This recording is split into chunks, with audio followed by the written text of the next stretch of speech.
Hi friends, अभिमान academy का फिर से आपका स्वागत है। और जैसा कि आपको पता है कि टेट आरक्षण को लेकर रिट पड़ चुकी है कि टेट में भी को भी भर्ती प्रक्रिया का हिस्सा मानते हुए आरक्षण को एक बार ही लागू किया जाए। हालांकि कुछ अभ्यर्थियों के द्वारा ये कमेंट किया गया कि जज साहब ने इसको मना कर दिया था। अब ये कमेंट में कितनी सत्यता है ये तो कोर्ट में मामला जाने के बाद ही पता लगेगा।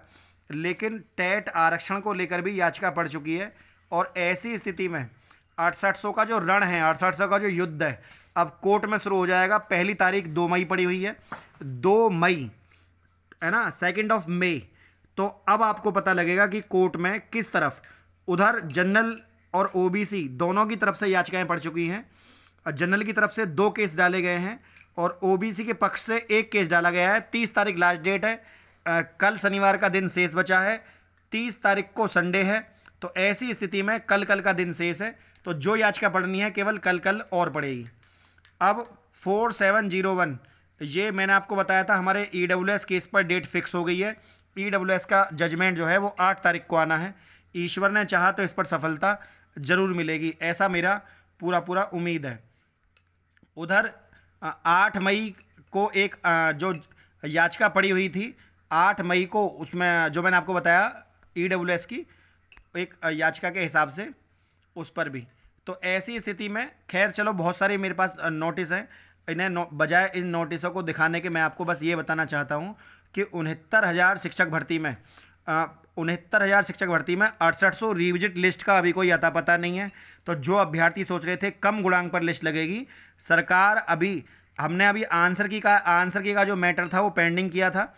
ये सोचकर कि सरकार जो है उस पर 3 महीने का समय मांगा है, सरकार उसको पूरा कर ले, और ताकि हमारा केस जो है वो डीलिस्ट ना हो या किसी तरह से कॉज फ्रेश में आता रहे, और उसको या सप्लीमेंट्री कॉज लिस्ट में या अन्य किसी और तरीके से उसको आगे लेफ्ट ओवर ना कर दिया जाए केस को, उसको फ्रेश में ही उसमें आता रहे, इसलिए उसको रोका गया।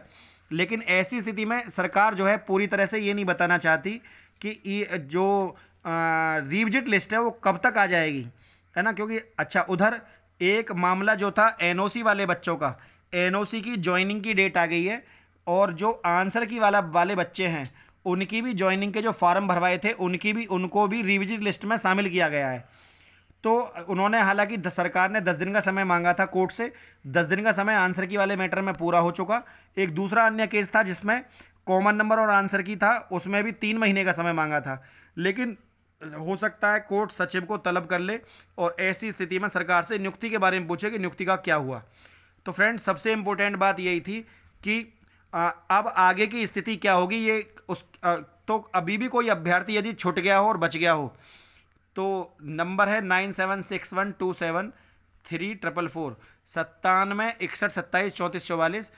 अपना मैसेज करके हमारे साथ जुड़ सकते हैं।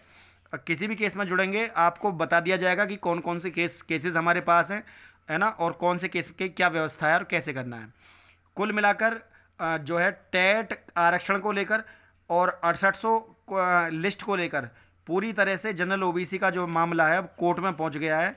जनरल ओबीसी एससी आरक्षण बनाम अनरिजर्व कैटेगरी में जो लिस्ट थी कम गुणांक वाले बच्चों की, उसको लेकर अब आगे जो भी होगा मैं आपको सूचित कर दूंगा।